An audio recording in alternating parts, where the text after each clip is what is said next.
সুপ্রিয় দর্শক, আসসালামু আলাইকুম। কাছে কিংবা দূরে, দেশে কিংবা প্রবাসে, যে যেখান থেকে আমাদেরকে দেখছেন, আমাদের সঙ্গে যুক্ত আছেন, সকলকেই আন্তরিক শুভেচ্ছা ও ভালোবাসা জানিয়ে শুরু করছি আপনাদের প্রিয় চ্যানেল প্যানভিশন টিভির স্বাস্থ্য বিষয়ক সরাসরি নিয়মিত সাপ্তাহিক আয়োজন শরীর ও মন অনুষ্ঠান। দর্শক, অনুষ্ঠানটি প্যানভিশন টিভিতে, প্যানভিশন টিভির অফিসিয়াল ফেসবুক পেজ এবং ইউটিউব থেকে সরাসরি সম্প্রচারিত হচ্ছে। সুপ্রিয় দর্শক মণ্ডলী, আপনারা নিশ্চয়ই জানেন যে আমরা প্রতি পর্বেই একটি বিভিন্ন গুরুত্বপূর্ণ রোগ নিয়ে আলোচনা করে থাকি। আজকেও আমরা এমন একটি বিষয় নিয়ে আলোচনা করব যেটি অতীব জরুরি, অতীব গুরুত্বপূর্ণ। আর তা হচ্ছে, আপনারা নিশ্চয়ই জানেন, দেখেছেন বা দেখেন, অনেক পরিবারে অনেক শিশু জন্মের সময় কিছু জন্মগত ত্রুটি নিয়ে জন্মগ্রহণ করে, অথবা জন্মের পর অনেকের স্বাভাবিক বৃদ্ধি বা বিকাশ হয় না। এই সমস্যাগুলো যেসব পরিবারে শিশুরা একটি শিশু যখন একটি পরিবারে আগমনের প্রাক্কালে সকলের মনে অনেক খুশি আনন্দের জোয়ার বয়ে যায়, কিন্তু শিশুর যখন জন্মগত ত্রুটি নিয়ে জন্মগ্রহণ করে অনেকের ভিতরে বিষণ্ণতার ছাপ পরিলক্ষিত হয়। দর্শক, এরকম কোনো শিশু যদি আল্লাহর পক্ষ থেকে কোনো পরিবারে আসে, তাহলে তার কি কোনো চিকিৎসা রয়েছে? অথবা তার চিকিৎসা করে কি সে স্বাভাবিক মানুষের মতো সুন্দর করে বৃদ্ধি বিকাশ করে সুস্থ স্বাভাবিক জীবনযাপন করতে পারবে? এরকম অনেকগুলো প্রশ্ন আমাদের ভিতরে উকি দেয়। দর্শক, আমরা আজকে আমাদের পর্বটি, শরীর ও মনের 255তম পর্বটি সাজিয়েছি শিশুদের জন্মগত ও বিকাশকালীন অর্থোপেডিক সমস্যা ও সমাধান এ বিষয় নিয়ে। দর্শক, আসুন আজকে আমরা এই বিষয়ে আলোচনা করার মধ্য দিয়ে আশা করি অনেকের হতাশা বিষণ্ণতা কেটে যাবে ইনশাআল্লাহ।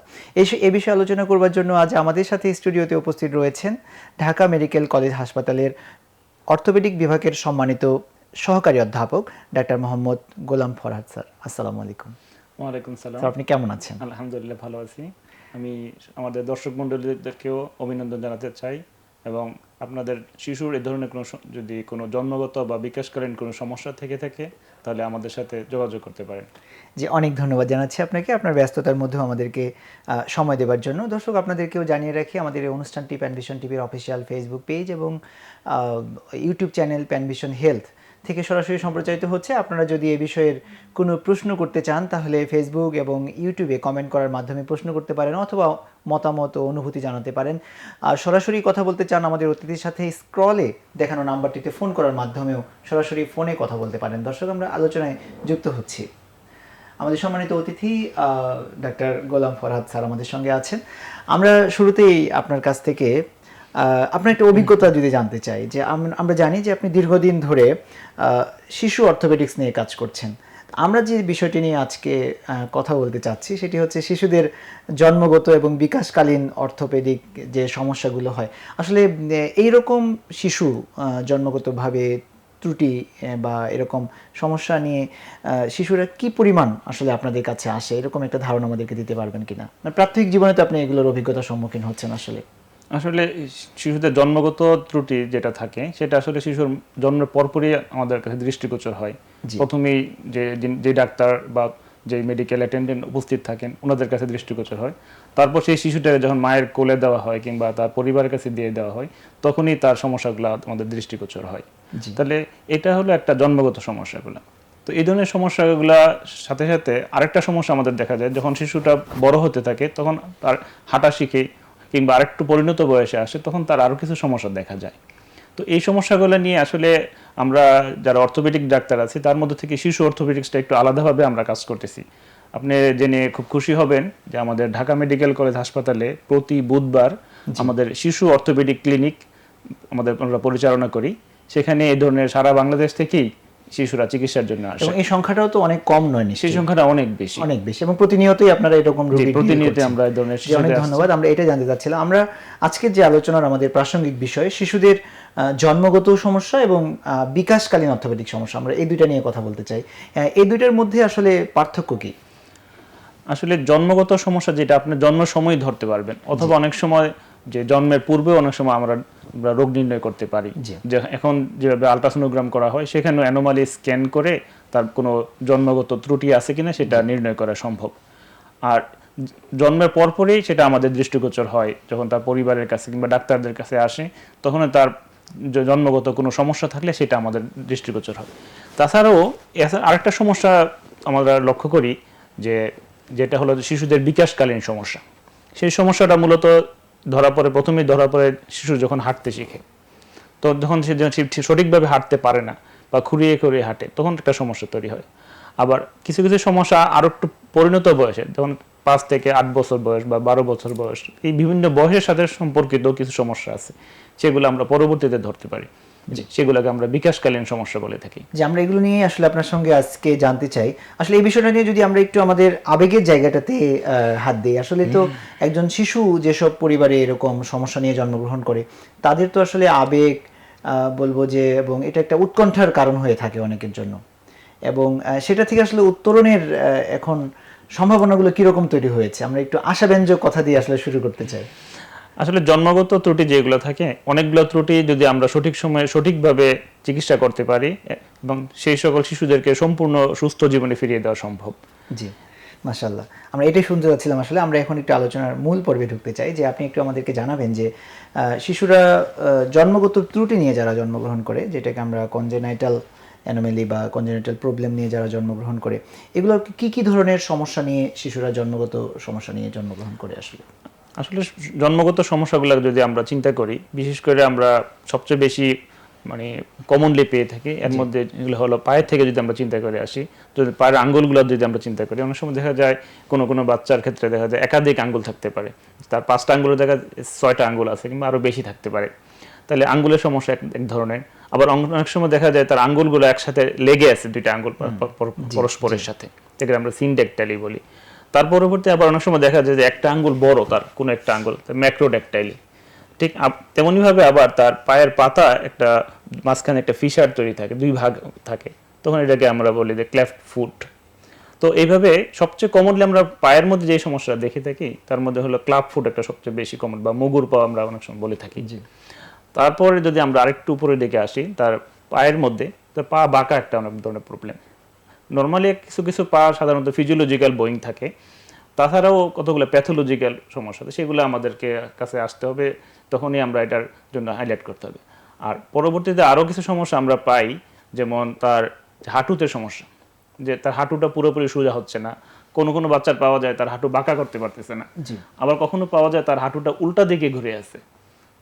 তাহলে এটা হলো হাঁটুর গতি। আরও যদি একটু উপরে দিকে আসি, তার 2টা পা দেখা যাচ্ছে কখনো সমান বা ছোট বড় থাকতে পারে। তাহলে এটাও একটা সমস্যা। তখন দেখা যায় যে শরীরে কোনো একটা হাড় যে জন্মগতভাবে অনুপস্থিত থাকতে পারে, যেমন টিবিয়া যদি অনুপস্থিত থাকে টিবিয়াল হেমিমেলিয়া বলি, ফিবুলার অ্যাবসেন্ট থাকলে আমরা তখন ফিবুলার হেমিমেলিয়া বলি। তাছাড়া আবার অনেক সময় দেখা যায় কোনো পা শর্ট থাকতে পারে, এবং এটা একটা অন্যতম কারণ থাকে সিএফডি বলে আমরা, কনজেনিটাল ফিমোরাল ডেফিসিয়েন্সি। তাছাড়া আবার আরেকটা সমস্যা আমরা পাই, যে জন্মগতভাবে তার হিপ জয়েন্টের সমস্যা থাকে, হিপ জয়েন্টটা তার যে কোটরের মধ্যে না থেকে বাহিরে থাকে, তখন আমরা এটাকে ডিডিএইচ হিসেবে আখ্যায়িত করি।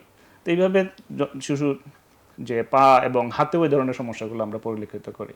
জি, আমরা আসলে বুঝতে পারলাম যে শরীরের বিভিন্ন জায়গাতে বিভিন্ন ধরনের সমস্যা নিয়ে শিশুরা জন্মগ্রহণ করতে পারে। তো আমরা সেগুলো নিয়ে আসলে আপনার কাছ থেকে আমরা জানবো, সেগুলোর চিকিৎসাগুলো রয়েছে কিনা বা কীরকম চিকিৎসা রয়েছে। আপনি আরেকটি সমস্যার কথা বলছেন, যে শিশুদের ডেভেলপমেন্টাল বা বিকাশজনিত কিছু সমস্যা অনেক সময় হয়, সেগুলো কি কি? আচ্ছা, বিকাশজনিত সমস্যাগুলো যদি আমরা দেখি, প্রথমে যে আমাদের কাছে যে পেশেন্টগুলো আমাদের কাছে আসে, প্রথমে দেখা যাচ্ছে যে তার পা বাঁকা সমস্যা। তো দেখা যাচ্ছে একটা ফিজিওলজিক্যাল, স্বাভাবিক পা বাঁকা থাকে। তো যদি এটা না থেকে অস্বাভাবিক বাঁকা থাকে কোনো পা, তাহলে সেটা একটা ডেভেলপমেন্টালি হয়। আবার অন্যদিকে আমরা যদি আরেকটু বয়সে আসে, সাধারণত ডিডিএইচ, এটা আছে ডেভেলপমেন্টাল ডিসপ্লাসিয়া অফ হিপ। সাধারণত আমরা ছোটো সময় অনেক সময় ধরতে পারে না, গার্ডিয়ানরা সচেতন থাকে না। তো সেক্ষেত্রে একটা বাচ্চা যখন হাঁটা শুরু করে, তখন কি সেই বয়সে এসে আমরা দেখতে পাই যে হাঁটার সময় পা একটু খুঁড়িয়ে খুঁড়িয়ে হাঁটতেছে, অথবা তার একটা পা ছোট মনে হচ্ছে। তাহলে ডেভেলপমেন্টাল ডিসপ্লাসিয়া অফ হিপ জয়েন্টের একটা সমস্যা থাকে। আবার এই বাচ্চাটা যখন আবার কোনো একটা বাচ্চাদের দেখা যাচ্ছে যে যখন 7 বা 8 বছর বয়সে আসে, তখন দেখা যাচ্ছে একটা বাচ্চা সম্পূর্ণ সুস্থ ছিল এতদিন, তো এখন সে হঠাৎ করে দেখা যাচ্ছে তার হিপ জয়েন্টে কোনো ব্যথা নাই, কিন্তু সে খুঁড়িয়ে খুঁড়িয়ে হাঁটতেছে। তো এই সমস্যাটা যখন আমরা এক্সরে করি, তখন আমরা দেখতে পাই যে তার যে হিপ জয়েন্টের যে ফিমারের যে ইপিফাইসিস আছে, সেখানে একটু অস্টিওনেক্রোসিস হয়, যার কারণে একটা এই রোগটাকে আমরা বলি এলসিপিডি বা লেগ কালপার্থিস ডিজিজ। তাহলে এটা আসলে গিয়ে মোটামুটি 5 থেকে 12 বছর এই বয়সের মধ্যে থেকে। আবার সেই বাচ্চাটা আরেকটু বড় হয়, যখন 10 বা 8 থেকে 12 এই ধরনের বয়স আছে, তখন আরেকটা ডিজিজ আমরা দেখতে পাই, তো সেটাও এক ধরনের যে তার ফিমারেরই সমস্যা, ফিমারের ইপিফাইসিসটা স্লিপ করে, তো সেটাকে আমরা বলি স্কিফি বা স্লিপ ক্যাপিটাল ফিমোরাল ইপিফাইসিস। তো এই ধরনের সমস্যাগুলো সবচেয়ে বেশি আমাদের কমনলি আমাদের কাছে আসে। জি, আমরা আসলে অনেকগুলো বিষয় সম্পর্কে জানতে পারলাম, এখন এগুলোর সমাধান আসলে আমরা আপনার কাছ থেকে জানতে চাইব। যেহেতু শিশুরা জন্মের সময় অবলাই থাকে, অনেকে বুঝতে পারে না, বলতে পারে না, শিশুর মধ্যে কোন কোন লক্ষণগুলো প্রকাশ পেলে বাবা মারা খুব দ্রুত চিকিৎসকের কাছে বা বিশেষত অর্থোপেডিক সার্জনের কাছে যাবেন? আসলে প্রথমে যদি আমরা দেখি যে সবাই কিন্তু একটা বাচ্চা জন্মের পরেই সবচেয়ে বেশি কনসার্ন থাকে তার বাচ্চার পা নিয়ে, বিশেষ করে যেটা সবচেয়ে কমন কনজেনিটাল অ্যানোমালিজের মধ্যে থেকে আমরা ক্লাব ফুট বলে থাকি। তো ক্লাব ফুটের ক্ষেত্রে যদি আমরা আর্লি ট্রিটমেন্ট শুরু করতে পারি তাহলে আমরা এটার যে আউটকাম খুব ভালো হবে। সাধারণত আমরা ক্লাব ফুটের ক্ষেত্রে প্লাস্টারের মাধ্যমে চিকিৎসা করে থাকি। তো দেখা যাচ্ছে যে আমরা যদি শুরু থেকেই তাকে প্রথমে আমরা কিছু এক্সারসাইজ দেখে দিই, তো এই এক্সারসাইজগুলো করার পরবর্তীতে আমরা প্লাস্টার করি। তো এইভাবে যদি সে শুরু থেকে চিকিৎসা করা যায় তাহলে এই ক্লাব ফুট কিন্তু সম্পূর্ণ নিরাময়যোগ্য। জি, তার মানে হচ্ছে এই সমস্যাগুলো দেখা মাত্রই একেবারে শুরুতেই জন্মের যত তাড়াতাড়ি সম্ভব তারা চিকিৎসকের কাছে যাবেন। হ্যাঁ, জি, অনেক ধন্যবাদ। এই যে বাঁকা পা নিয়ে অনেক কথা হচ্ছে এবং এটা তো আমরা প্রায়শই দেখতে পাই, অনেক পরিবারের অনেক শিশু এরকম জন্মগত সমস্যা নিয়ে জন্মগ্রহণ করে। তো এই যে সব বাঁকা পা হলেই কি সেটাকে আমরা রোগ বলবো? আসলে আমরা এতক্ষণ যা কথা বলতেছিলাম সেটা হলো পায়ের পাতা নিয়ে, ঠিক আছে। আর তার সাথে সাথে আরেকটা পা আছে যে পা বাঁকা সমস্যা, হ্যাঁ, যেটা আমরা লেগ বলি। তো লেগের ক্ষেত্রে দেখা যাচ্ছে যে সেখানে একটা ফিজিওলজিক্যাল বোয়িং আছে, যে জন্মগত সময়ে একটা আমরা আল্লাহ আমাদেরকে এভাবেই তৈরি করে দিয়েছেন যে তার জন্মের পর সময় পা একটু বাঁকা থাকে। তারপর সে যখন আস্তে আস্তে 2 থেকে 4 বছর বয়সে যখন হাঁটা শুরু করে, তো ওই সময় দেখা যাচ্ছে তার পাটা আস্তে আস্তে সোজা হয়ে যায়। তাহলে এটা হলো একটা ফিজিওলজিক্যাল। এখন দেখা যাচ্ছে যে তার একটা পা বাঁকা আরেকটা পা সোজা, তাহলে সেটা একটা ম্যাটার অফ কনসার্ন, তখন আমাদের কাছে শরণাপন্ন হতে হবে। অথবা ফিজিওলজিক্যাল বোয়িং থাকবে একদিকে একটা নির্দিষ্ট ডিরেকশনে, তো এটা না হয়ে তার বিপরীত দিকে তার পাটা বাঁকা, আচ্ছা, তখন তাকে আমাদের ডাক্তারের শরণাপন্ন হওয়া উচিত। আমরা অনেকগুলো বিষয় জানতে পারলাম। আরেকটা প্রশ্ন আমরা জেনে নিতে চাই যে অনেক সময় জন্মগত হাড় ভাঙ্গা এটা কি কোনো রোগের কারণে হতে পারে? আসলে খুব গুরুত্বপূর্ণ একটা বিষয় নিয়ে আমরা আলোচনা করতেছি, যে একটা বাচ্চা যখন জন্মের পরপরই আপনার লক্ষ্য করলেন যে তার একটা পা হাড় ভাঙা অথবা হাতের একটা হাড় ভাঙা পাওয়া গেল। আসলে আমরা তখন পেশেন্টের যারা যে রোগীর লোকজন যারা থাকেন তারা প্রথমে কিন্তু চিন্তা করেন যে মনে হয় যে যিনি ডেলিভারি করেছেন তা ওনার কোনো একটা জোরে টান দেওয়ার কারণে হয়তো হাড়টা ভেঙে গেছে, কিন্তু সবসময় কিন্তু এটা হয় না। তো বেশিরভাগ ক্ষেত্রেই দেখা যাচ্ছে যে একটা রোগের কারণে এটা হতে পারে, জন্মগতভাবে একটা রোগের কারণে এটা হয়ে থাকে। এর মধ্যে কমন কয়েকটা রোগ আছে, একটাতে যদি আমি হাইলাইট করতে চাই যে অস্টিওজেনেসিস ইমপারফেক্টা, যে এটা তার জন্মগতভাবে তার হাড়গুলো ভঙ্গুর প্রকৃতির। দেখা যাচ্ছে সেই বাচ্চাগুলো যখন জন্মগ্রহণ করে তখনও তার জন্মের এমনকি মায়ের পেটেও কিছু তার হাড় ভাঙা থাকতে পারে, তো সেটা নিয়ে সে জন্মগ্রহণ করতে পারে। তো একটা গেল। আরেকটা রোগ আছে যেটা সাধারণত পায়ের মধ্যে হয়, তো সেটাকে আমরা বলি congenital pseudo arthrosis of tibia, যে জন্মের সময় ভাঙ্গা নিয়ে আসতে পারে অথবা জন্মের কিছুদিন পরেও তার পাটা যখন হাঁটা শিখে বা অল্প সামান্য আঘাতই তার পাটা ভেঙে যায়। তো এইটাও কিন্তু একটা রোগের কারণে, এটা কিন্তু আঘাতের কারণে না। তো আমাদের শিশু অর্থোপেডিক্সে আমরা যারা কাজ করতেছি যে একটা সাধারণ আঘাতের চিকিৎসা একরকম হয়, আর কোনো রোগের কারণে যদি পাটা ভেঙে থাকে তাহলে সেটার চিকিৎসা অন্যরকম হবে। জি, অনেক ধন্যবাদ। যদি তাহলে আমরা এই প্রসঙ্গটা নিয়ে আরেকটু জানতে চাই যে কোনো বাচ্চা যদি জন্মের সময় দেখা গেল যে তার হাড় ভাঙ্গা, এটার আসলে চিকিৎসা কীরকম বা এটার বাচ্চার পরবর্তী সময়ে স্বাভাবিক জীবনের কোনো ব্যাঘাত ঘটাবে কিনা? আসলে এটা ডিপেন্ড করে কোন প্রকৃতির কোন রোগের কারণে তার পাটা আসলে ভাঙাছে। যদি অস্টিওজেনেসিস ইমপারফেক্ট হয় সেটা অনেকগুলো ভ্যারাইটিস আছে, তো সেই অনুযায়ী তাকে ট্রিটমেন্ট করতে হবে। তো সেই ধরনের ট্রিটমেন্টও আমাদের দেশে এখন অ্যাভেলেবেল, আমাদের সরকারিভাবে অনেক জায়গায় এটা চিকিৎসা করা হচ্ছে। আর তাছাড়া যদি আমরা congenital pseudo arthrosis of tibia যদি সেটা পাওয়া যায় তাহলে সেক্ষেত্রেও আমরা প্রথমে আসলে একটা ব্রেস দিয়ে দিই তাকে। তারপর যদি অনেক সময় এটা জোড়া লাগার সম্ভাবনা খুব কম থাকে, পরবর্তী পর্যায়ে সে যখন একটু বড় পরিণত বয়স হয় 2 বছর কিংবা 1 বছর ওভার হয় তখন আমরা এটার সার্জারি করি। তো সেটা পেশেন্ট টু পেশেন্ট ভেরি করে কখন আমরা কোন ধরনের অপারেশন করব। তো তো সার্জারি করলেও এদের করে আমরা সাধারণত এই রোগীদেরকে মানে স্বাভাবিক যে একটা ভাঙ্গা গেল প্লাস্টার করে দিলাম জোড়া লেগে যাবে, কিন্তু এই ধরনের ক্ষেত্রে জোড়া লাগতে চায় না। একেবারে ছোট বাচ্চা যে কেবলই পৃথিবীতে এসেছে, ঠিক সেই বাচ্চাকে অপারেশন থিয়েটারে দেওয়ার ক্ষেত্রে তার পরিবারের লোকজন অনেক উদ্বিগ্ন থাকাটাই খুব স্বাভাবিক। সেক্ষেত্রে কোনো বিশেষ ঝুঁকি রয়েছে কিনা? আসলে অপারেশন মানেই তো একটা ঝুঁকি নেওয়া, একটা রিস্ক নেওয়া, তাই না? জি। তো সেই ক্ষেত্রে যেটা যদি একজন অ্যানাস্থেটিক যারা তারা খুব ভালো বলতে পারবেন, সেই ধরনের বর্তমানে শুধুমাত্র এই সার্জারি চিকিৎসায় উন্নত হয়েছে সেটা না, সেখানে কিন্তু মডার্ন অ্যানাস্থেসিয়া অনেক উন্নত হয়েছে। সেই ধরনের প্রিকশন নিয়েই রিস্ক ফ্রি বা রিস্ক মিনিমাইজ করে অপারেশনের সিদ্ধান্ত এবং ওই সময় তো আসলে অপারেশন ছাড়া বিকল্প কিছু থাকেও না। হ্যাঁ, যখন অপারেশন আমরা ওয়েট করা সম্ভব হয় তখন তো আমরা ওয়েট করতেই বলি। আপনি শুনে খুব ভালো লাগবে যে আসলে শিশুদের হাড় ভেঙে গেলে একটা ম্যাক্সিমাম একটা বড় সংখ্যক এই আমরা প্লাস্টারের মাধ্যমে চিকিৎসা করে ভালো করা সম্ভব। অপারেশন ছাড়াই শুধু প্লাস্টার দিয়ে সেটা স্বাভাবিক হওয়া সম্ভব। অনেক ধন্যবাদ জানাচ্ছি আপনাকে। আমরা বিরতিতে যাব, তার আগে আপনার কাছ থেকে খুবই গুরুত্বপূর্ণ একটি বিষয় যেটা নিয়ে আলোচনা হয়েছে কয়েকবার, ক্লাব ফুড। আপনি একটু ক্লাব ফুড নিয়ে আমাদেরকে একটু বিস্তারিত বলবেন এবং এটার চিকিৎসা কিভাবে করা হয় সেটা সম্পর্কে যদি একটু ক্লাব বলেন। ফুটের ক্ষেত্রে বা মুগুর পা, সেটাকে আমরা চিকিৎসার ক্ষেত্রে সাধারণত আমরা প্লাস্টার দিয়ে চিকিৎসা করি। ক্লাব ফুট বলতে আপনি বোঝাচ্ছেন যে পায়ের পায়ের পাতাটা ভিতরের দিকে বাঁকা হয়ে থাকবে এবং থাকবে, নিচের দিকে থাকবে। নিচের দিকে থাকবে। জি। তো সেই ক্ষেত্রে আমরা বলবো যে জন্মের পরপরই যে বাচ্চার মা বা অন্যান্য যারা আত্মীয় স্বজন থাকবে তাদেরকে আমরা একটা স্ট্রেচিং এক্সারসাইজ শিখিয়ে দিই, যে সেই এক্সারসাইজটা আমরা 2 থেকে 3 সপ্তাহ পর্যন্ত দিই। তো সেই ব্যায়াম করাতে বলি আমরা। ব্যায়াম করার পরবর্তীতে আমরা এটাকে সিরিয়াল প্লাস্টার করে থাকি। সাধারণত 1 সপ্তাহ অথবা 2 সপ্তাহ পর পর আমরা একটা ডিউরেশনে একটা প্লাস্টার করে থাকি। তো এই প্লাস্টারটা ডিপেন্ড করবে যার যে আমরা এই কখনো 4টা বা 10টা পর্যন্ত 8টা পর্যন্ত প্লাস্টার লাগতে পারে। তো এখানে সেটা আমরা এগুলো রেগুলার প্লাস্টার করে করে আমরা এটাকে পাটাকে সোজা করা হয়। তাহলে এটা হলো প্রথম একটা ফেজ যেটা গেল, এটাকে বলি আমরা কারেকশন ফেজ। এটা আমার জন্মের কতদিন পর থেকে এটা শুরু হয়? এটা 2 সপ্তাহ পর থেকে 2 সপ্তাহ পর থেকে। তার মানে হচ্ছে জন্মের পরেই যদি কোনো বাচ্চা এরকম ক্লাব ফুট নিয়ে জন্মগ্রহণ করে বাঁকা পানি, তাহলে তাকে জন্মের পরপরই চিকিৎসকের শরণাপন্ন হওয়া উচিত। প্রথমে আমরা চিকিৎসকের শরণাপন্ন হতে এই কারণে যে তখন আমরা তাকে প্লাস্টার জন্মের পরপরই দেই না দিয়ে আমরা 2 সপ্তাহ যে স্ট্রেচিং এক্সারসাইজ দিই, সেই এক্সারসাইজ করবে, তারপর থেকে আমরা প্লাস্টার শুরু করব। জি জি জি, বুঝতে পেরেছি আমরা।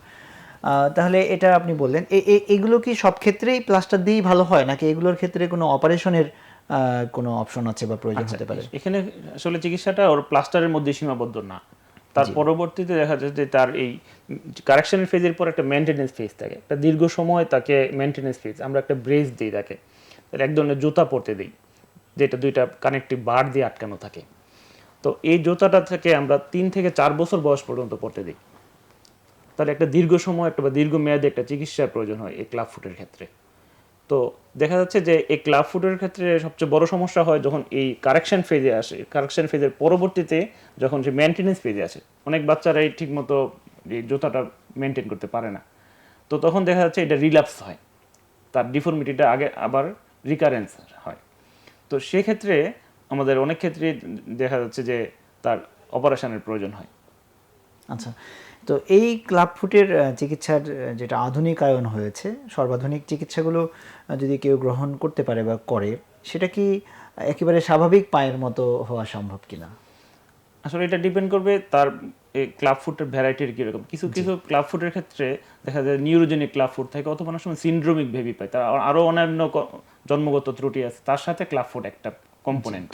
তো সেই ক্ষেত্রে এই সকল বাচ্চাদের ক্ষেত্রে চিকিৎসা সফলতা একটু জটিল হয়ে যায় আমাদের জন্য। কিন্তু স্বাভাবিক যে অন্য সমস্যা নেই, শুধুমাত্র ক্লাব ফুটের প্রবলেম থাকে, তাহলে এক্ষেত্রে যদি ঠিকমতো সঠিকভাবে চিকিৎসা করা হয় তাহলে যে অধিকাংশ বাচ্চাই একদম সুস্থ স্বাভাবিকভাবে তার পরবর্তী জীবনে সে এমন জীবনযাপন করতে পারবে স্বাভাবিক মানুষের মতো রাখতে পারবে। জি, অনেক চমৎকার একটি তথ্য এবং আশাব্যঞ্জক তথ্য আপনার কাছ থেকে পেলাম। এই বিষয়ে শেষ প্রশ্নটি জানতে চাই যে কেউ যদি এরকম ক্লাব ফুটের বাচ্চার সঠিক সময়ে সঠিক চিকিৎসাটি না নেয়, তাহলে এর পরিণতি বা এর পরবর্তী সময়ে কি হতে পারে? খুব গুরুত্বপূর্ণ একটা প্রশ্ন করেছেন, যে ক্লাব ফুট যদি সঠিকভাবে চিকিৎসা না করা হয়, প্রথমে আমি আসি যে যদি সঠিক সময়ে চিকিৎসা না করা হয় তাহলে দেখা যাবে প্রথমে যে প্রবলেমটা ফেস করতে হবে, তাকে আমরা বলতেছি 2 সপ্তাহ বয়সে আসার জন্য। তো সে যদি 2 সপ্তাহ নিয়ে আসে 2 মাস বয়সে আসলো কিংবা 2 বছর বয়সে আসলো, তাহলে দেখা যাবে তার প্লাস্টারের সংখ্যা অনেক বেশি লাগবে। একটা প্রবলেম। সেকেন্ড আরেকটা ইস্যু হলো যে এতগুলো প্লাস্টার করেও আমরা তাকে মানে পুরোপুরি কারেকশন নাও করতে পারি। জি এটা একটা আরেকটা প্রবলেম হয়ে যায়, বাচ্চা যখন বয়স 2 বছরের কাছাকাছি চলে আসে তখন সেই বাচ্চাটা হাঁটা শুরু করে। তো হাঁটা শুরু করলে তার পায়ের মধ্যে এডিশনাল অতিরিক্ত আর কতগুলা ডিফর্মিটি ডেভেলপ করে। তো সেগুলোর জন্য দেখা যাচ্ছে তখন আর প্লাস্টার দিয়ে তার চিকিৎসা করা সম্ভব হয় না।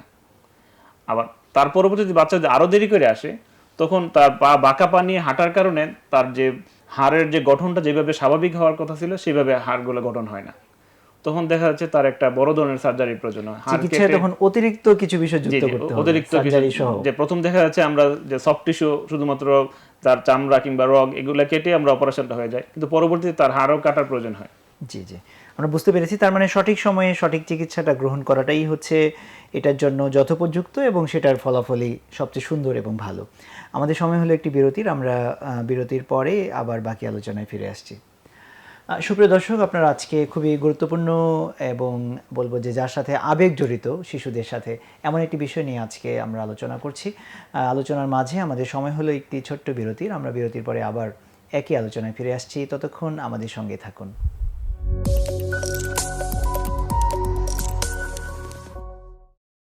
সুপ্রিয় দর্শক, বিরতির পরে আপনাদের আবারও স্বাগত জানাচ্ছি। আপনারা দেখছেন প্রিয় চ্যানেল প্যানভিশন টিভির স্বাস্থ্য বিষয়ক সরাসরি নিয়মিত সাপ্তাহিক আয়োজন শরীর ও মন অনুষ্ঠান।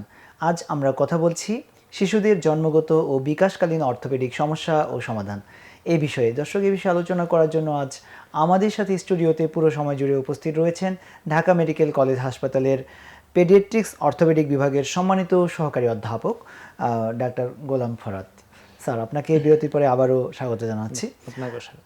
যে আমরা আজকে আপনি আমাদেরকে খুবই গুরুত্বপূর্ণ এবং খুবই প্রয়োজনীয় অনেকগুলো তথ্য দিচ্ছেন এবং গুরুত্বপূর্ণ আলোচনা করছেন শিশুদের জন্মগত বিকাশকালীন যে সমস্যাগুলো হতে পারে সেগুলো নিয়ে আপনি আমাদের পরিচয় করে দিয়েছেন এবং কয়েকটি রোগের ব্যাপারে পরামর্শ এবং চিকিৎসা কি হতে পারে সেগুলো আপনি জানিয়েছেন।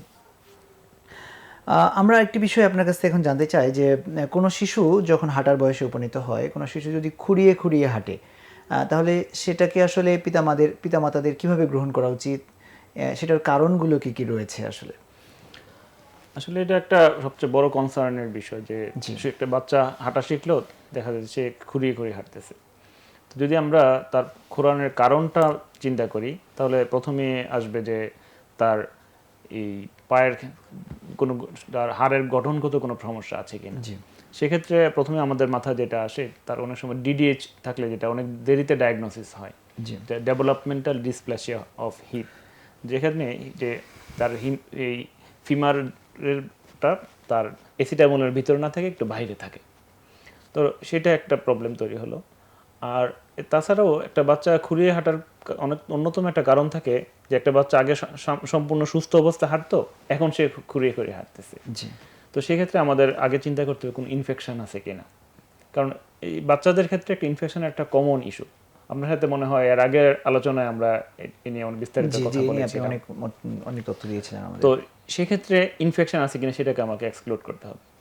তারপর আসলো এখন যে বাচ্চার খুঁড়িয়ে হাঁটতেছে, এটা বললাম যে ডিডিএইচ। তাছাড়াও একটা বাচ্চার পা যদি কোনো একটা পা শর্ট থাকে কোনো কারণে, অনেক সময় আমরা পাই যে সিএফটি কনজেনিটাল ফিমোরাল ডেফিসিয়েন্সি থাকে, তো সেক্ষেত্রেও একটা বাচ্চা খুঁড়িয়ে খুঁড়িয়ে হাঁটতে পারে। আর তাছাড়া আমরা এর সাথে আরেকটা এডিশনাল একটা রোগ আছে যেটা আমরা সাধারণত আসলে একটা বাচ্চা খোঁড়ানোর কারণটা বা প্যাটার্নটা আমরা দেখতে চাই। দেখা যাচ্ছে অনেক সময় একটা বাচ্চা খোঁড়ানোর সাথে সাথে তার একটা পায়ের গোড়ালি উঁচু করে রাখে। তো সেক্ষেত্রে আমাদের প্রথমে তার জন্মের যে ইতিহাসটা সেটা আমরা জানতে হয়। আমরা সবসময় হসপিটাল ডেলিভারিকে উৎসাহিত করে আসতেছি। তো হসপিটাল ডেলিভারির ক্ষেত্রে সবচেয়ে বেশি সুবিধা হলো সেখানে জন্মের পরপর একটা বাচ্চা অক্সিজেন পায়, একজন দক্ষ যে প্রসব কর্মীর মাধ্যমে তার প্রসবটা হয়। তো সেক্ষেত্রে অনেক সময় আমাদের দেশে এখনও কিন্তু অনেক বাচ্চা আজকে হোম ডেলিভারি হচ্ছে, অথবা অদক্ষ যে দায়ীর মাধ্যমে তার ডেলিভারি করানো হচ্ছে। সেই ক্ষেত্রে তার জন্মের পরপরই তাকে কোনো একটা অক্সিজেন সাপোর্ট দেওয়া যায় না, অথবা তার শ্বাস প্রশ্বাসটা নিতে দেরি হয়। এই ধরনের বাচ্চাগুলা পরবর্তীতে যখন তার ডেভেলপমেন্টটা টাইম মতো হয় না। যেমন একটা বাচ্চা তার সঠিক সময় দিয়ে ঘাড় শক্ত হওয়া, তারপর একটা সময় বসতে পারা বা হাঁটতে পারা, এই জিনিসগুলা তার প্রত্যেকটাই দেরিতে হবে। তো যদি একটা বাচ্চা আমাদের কাছে খুঁড়ায় খুঁড়ে হাসতেছে, তখন আমরা জন্মের ইতিহাসটা যদি দেখতে পাই যে তার এই ধরনের কোনো সমস্যা থেকে থাকে, তখন সেক্ষেত্রে আমাদের প্রথমেই চিন্তা করি এটাকে সেরিব্রাল পালসি কিনা। যদি সেরিব্রাল পালসি থাকে, সেই ক্ষেত্রে একটা বাচ্চাকে আমরা দেখা যাচ্ছে তার পা খুঁড়িয়ে খুঁড়ে হাঁটতেছে, অনেক সময় দুই পাই খুঁড়ায় খুঁড়ে হাঁটে, অনেক সময় তার হাতেও সমস্যা আমরা পাই। তো সেই ক্ষেত্রে প্রথমে আমরা স্ট্রেচিং এক্সারসাইজ দিই, এবং তার পরবর্তীতে আমরা যদি দেখা যাচ্ছে যে এতে কাজ হচ্ছে না, তখন আমরা তাকে অন্যান্য চিকিৎসার পরামর্শ দিয়ে থাকি। জি, আপনি জেনে খুশি হবেন যে এই ধরনের সেরিব্রাল পালসিরও আমাদের দেশে এখন অপারেশন হচ্ছে। মাশাআল্লাহ। সেরেব্রাল পালসি নিয়ে যেহেতু কথা বললেন, সেরেব্রাল পালসিটা কি শুধু মস্তিষ্কেরই রোগ নাকি এটা অন্য কোনো কিছুর সঙ্গে সংযুক্ত? আসলে সেরিব্রাল পালসি একটা মস্তিষ্কেরই রোগ। জি, তো কিন্তু মস্তিষ্কের রোগ হলে আজকে তো আমরা আসছি কথা বলতে অর্থোপেডিক সমস্যা নিয়ে, আমরা তো মস্তিষ্কের রোগ নিয়ে কথা বলার কথা না। জি, তো মস্তিষ্কের রোগটা যখন তৈরি হয়, মস্তিষ্ক থেকে কিন্তু আমাদের সমস্ত সারা শরীরে তার সিগন্যালটা নিয়ন্ত্রণ করে। তো মস্তিষ্কের যখন তার কোঅর্ডিনেশনের প্রবলেমগুলো হয়, তখন সেই বাচ্চাটা সঠিকভাবে তার ব্যালেন্স মেনটেন করতে পারে না।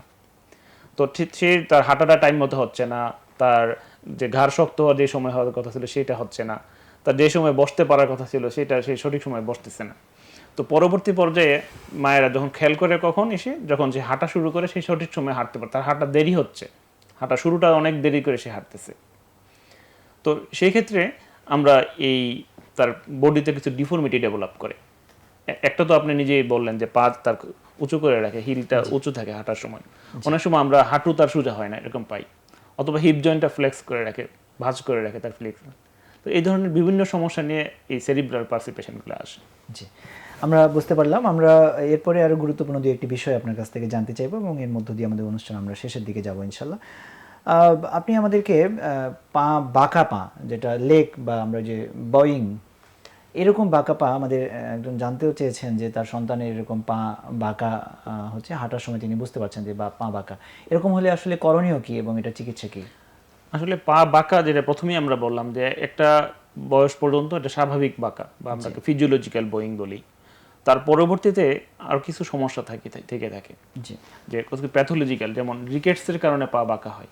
জি, তো তা আসলে আমাদেরকে প্রথমে আমরা একটা এক্সরে করে দেখি, তারপর প্রয়োজনে রক্ত পরীক্ষা করে আমরা আগে তার রোগটা নির্ণয় করি, সেটা কি রিকেটস বা ভিটামিন ডি এর অভাবে হচ্ছে কিনা। জি।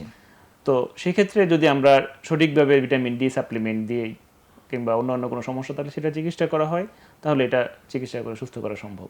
জি, অনেক ধন্যবাদ। আমরা জানতে চাই যে আপনি হাতের কিছু সমস্যার কথা বলেছেন বাচ্চাদের। সেগুলোর মধ্য থেকে খুব কমন একটি সমস্যা, যে সমস্যা বলবো না, মানে জন্মগত এরকমভাবে অনেকে জন্মগ্রহণ করে যে কারো একটি আঙ্গুল বেশি দেখা যায় অথবা এক আঙ্গুলগুলো অনেক সময় জোড়া লাগা দেখা যায়। সেগুলোর ক্ষেত্রে আসলে কি করণীয়? আসলে এখানে আমাদের দেখতে হবে তার কোন আঙ্গুলটা জোড়ানো লাগানো থাকে।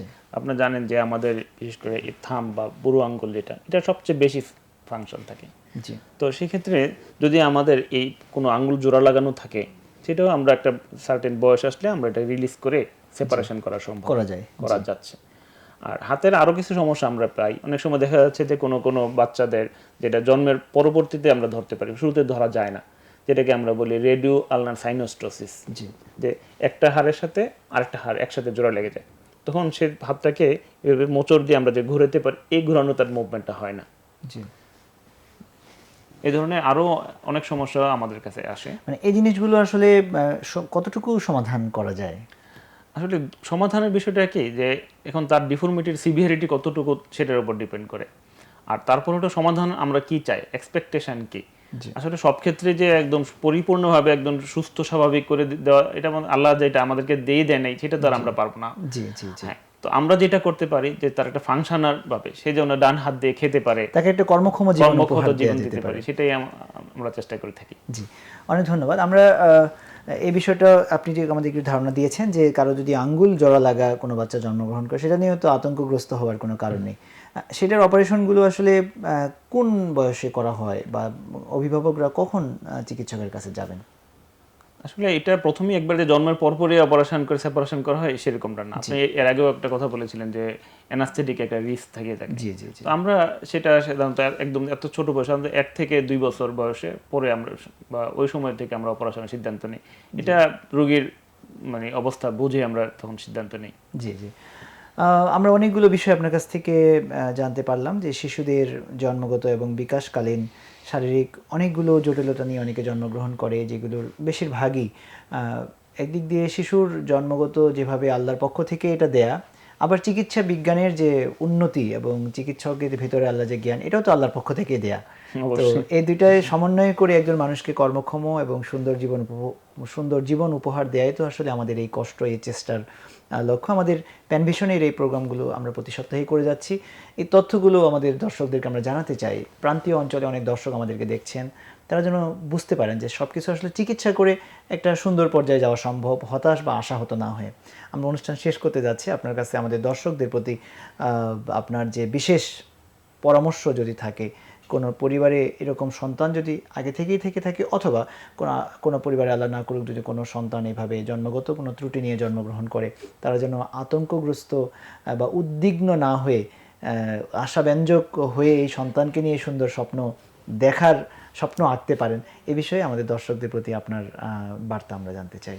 আমি দর্শকদের উদ্দেশ্যে একটা কথাই বলতে চাই যে যদি কোনো বাচ্চার জন্মগত বা বিকাশকালীন কোনো সমস্যা নিয়ে জন্মগ্রহণ করে, তাহলে যদি সঠিক সময়ে সঠিকভাবে সঠিক চিকিৎসা দেওয়া যায়, তাহলে অনেক ক্ষেত্রেই তারকে একটা সুস্থ, স্বাভাবিক, সুন্দর জীবন দেওয়া সম্ভব। জি, অনেক ধন্যবাদ জানাচ্ছি। আপনার অনেক ব্যস্ততার মধ্য দিয়ে আপনি আমাদেরকে সময় দিয়েছেন। আপনার এই আলোচনা আশা করি আমাদের একেবারে দেশের প্রান্তীয় এলাকায় পৌঁছে যাবে। দেশের বাইরেও অনেকে আমাদেরকে দেখেন, তারা এখান থেকে উপদেশ এবং পরামর্শ গ্রহণ করে শিশুদের জন্য সঠিক সময়ে সঠিক চিকিৎসা গ্রহণের এই সুন্দর পাথেয় পাবেন আশা করি। আপনাকে ধন্যবাদ। আপনাকেও ধন্যবাদ। সুপ্রিয় দর্শক, আপনাদেরকে আন্তরিকভাবে ধন্যবাদ জানাচ্ছি অনুষ্ঠানটি মনোযোগ সহকারে দেখবার জন্য। আজকের আলোচনায় খুবই গুরুত্বপূর্ণ কিছু বিষয়ে চলে এসেছে, যেটা আসলে বাস্তব যে অনেক সময় অনেক শিশু এরকম জন্মগত বিভিন্ন ত্রুটি নিয়ে জন্মগ্রহণ করেন। এটা আল্লাহর পক্ষ থেকে পরীক্ষা, কিন্তু চিকিৎসার মাধ্যমে, আল্লাহর দেয়া নেয়ামতেই চিকিৎসার মাধ্যমে সেই শিশুদেরকেও স্বাভাবিক সুন্দর জীবন উপভোগ করার মতো সুন্দর অবস্থায় নিয়ে যাওয়া সম্ভব আল্লাহর রহমতে। তবে সঠিক সময়ে সঠিক পরামর্শ এবং সঠিক চিকিৎসা দরকার, যেটা আধুনিক চিকিৎসা বিজ্ঞানের এই অভূতপূর্ব উন্নয়ন আমাদের জন্য সহজ করে দিয়েছে আলহামদুলিল্লাহ। দর্শক, আমরা যাতে করে সকলে এটা গ্রহণ করতে পারি এবং আপনারা সকলেই ভালো থাকুন, সুস্থ থাকুন, আমাদের শিশুদের জন্য সুন্দর একটি আগামী গঠিত হোক, এই প্রত্যাশায় আজকের এই পর্ব এখানেই শেষ করছি। পরবর্তী পর্বে ভিন্ন কোনো বিষয় নিয়ে আমরা আবারও সংযুক্ত হব, একই আলোচনায়, একই স্ক্রিনে। ভালো থাকবেন। আসসালামু আলাইকুম ওয়া রাহমাতুল্লাহ।